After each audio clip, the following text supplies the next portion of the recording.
Hey YouTube, it's the sad guy here, and this is my 5th vlog, and continuation of my ex-girlfriend story.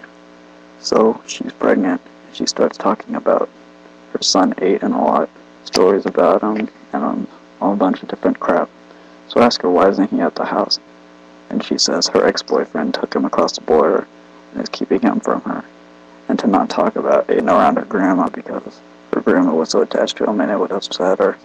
Fast forward to a few weeks later, my aunt was picking me up from somewhere, I can't remember which, and she tells me, she pulls over and looks me very seriously and says, "There is no Aiden." B was lying the whole time, she's a compulsive liar. After she said that, I felt my whole world was ripping apart. B had gotten so far into my head that at that point I didn't know who to believe. When I talked to her I called her when I got home, and she said that her grandma was mad at her and was lying. I just remembered something to do, by the way. Before we had sex, I went over to her house with my friend Chris, and we all chilled in the woods. I beat up an abandoned car, like broke the windows and shit. Stuff like that.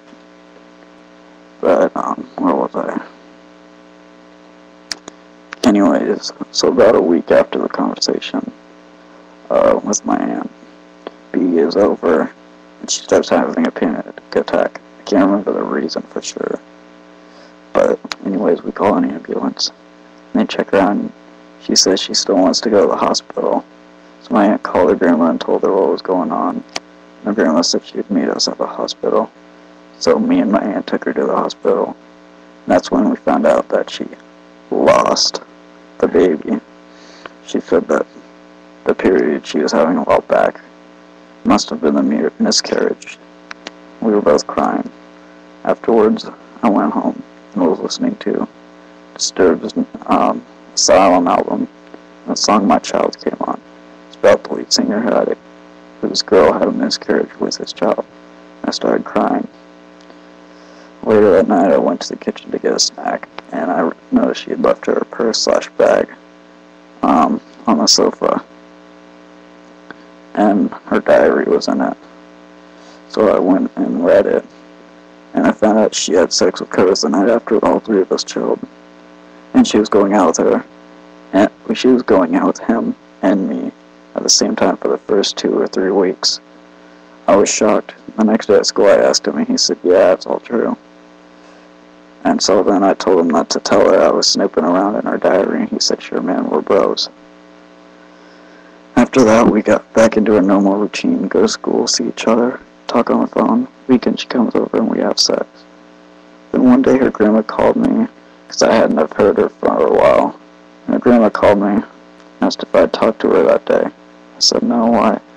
She said that B had, and blah, blah, blah.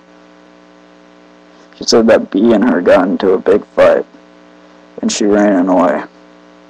So I haven't heard from her. From that day, she was gone for like 5-6 days. After the first time she called me was from a payphone at the mall. I didn't know where she was at the time. She told me that later, and said she was gonna dye her hair, which she never did, so she wouldn't get caught.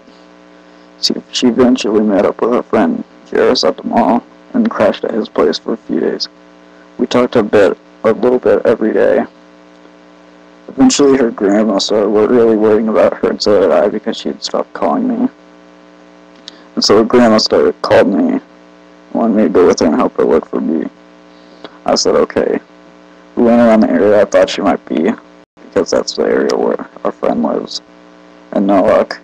After 2 hours of searching, it was getting close to 1 o'clock, so we decided to call it a night.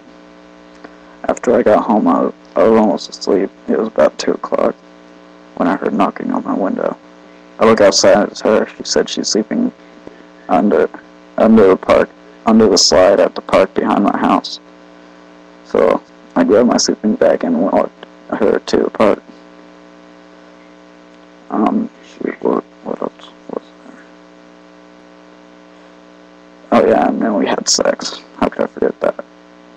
After I left, I woke my aunt up and told her that Brianna was at the park, and told her, and then I go back and tell her that you caught me taking her there. When went back and told her my lie, which I only told because I wanted her back home, because the whole time she was gone, like I said, I was worrying about her. So we went back to the house, and she slept in my room, I slept in the living room, and then her grandma picked her up that afternoon. This has already gone on too long, so I'll finish it off next time, I think. That'll be enough time. But that's all for this episode. I'll finish the story in the next 2 episodes for sure. So please subscribe, and thanks for watching. Bye.